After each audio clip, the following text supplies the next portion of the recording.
पवन सिंह के होने जा रहा है सैड सॉन्ग धमाका। जी हाँ, भोजपुरी के पावर स्टार पवन सिंह का आप सबके बीच बहुत जल्द सैड सॉन्ग धमाका होने वाला है। तो उसी के बारे में इस वीडियो में आप सबको बताने वाले हैं कि कब तक सैड सॉन्ग आप सबको बीच सुनने को और देखने को मिलेगा। तब वीडियो को पूरा फुल वॉच कीजिएगा। अगर अभी तक आप सब हमारे चैनल को सब्सक्राइब अगर नहीं किए हैं तो प्लीज़ चैनल सब्सक्राइब करें, वीडियो को लाइक करें, प्यार से कमेंट करें। चलिए वीडियो में आगे बढ़ते हैं, बात करते हैं भोजपुरी के पावर स्टार पवन सिंह का सैड सॉन्ग, जो कि फैंस का काफ़ी ज़्यादा डिमांड बन चुका है, जो कि फैंस पगला चुके हैं। फैंस बोलना चाहते हैं कि पवन सिंह का बहुत जल्द ही हमारे बीच सैड सॉन्ग को रिलीज किया जाए। पूरी तरह से फैन में खलबली मच कर रह गया है, जो कि भोजपुरी के पावर स्टार पवन सिंह का काफ़ी दिन भी हो चुका है, जो कि सैड सॉन्ग अभी तक रिलीज नहीं हुआ है। लेकिन आप सबको बता दूं कि भोजपुरी के पावर स्टार पवन सिंह का बहुत जल्द 2025 में आप सबको बीच सैड सॉन्ग सुनने को और देखने को मिलेगा, जो कि पूरी तरह से शूटिंग वीडियो स्टार्ट कर दिया गया है, शूटिंग वूटिंग सब करके रख दिया गया है। सिर्फ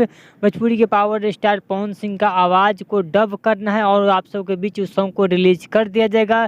जैसे ही इस सॉन्ग के बारे में कुछ खास अपडेट हमारे हाथ लगता है, वैसे ही हमारे चैनल के माध्यम से आप सबके बीच वीडियो बनाकर बता दिया जाएगा। तो चलिए, अगर आप सबको भोजपुरी के पावर स्टार पवन सिंह या सैड सॉन्ग का इंतजार है तो प्लीज़ कमेंट बॉक्स में बताइएगा आप सब किन के साथ में सैड सॉन्ग सुनना देखना चाहते हैं। तो प्लीज़ कमेंट बॉक्स में बताइएगा। तो चलिए, अगर आप सबका वीडियो अच्छा लगा तो प्लीज़ सब्सक्राइब करें, वीडियो को लाइक करें, प्यार से कमेंट करें। चलिए मिलते हैं न्यू अपडेट के साथ। तो ओके बाय।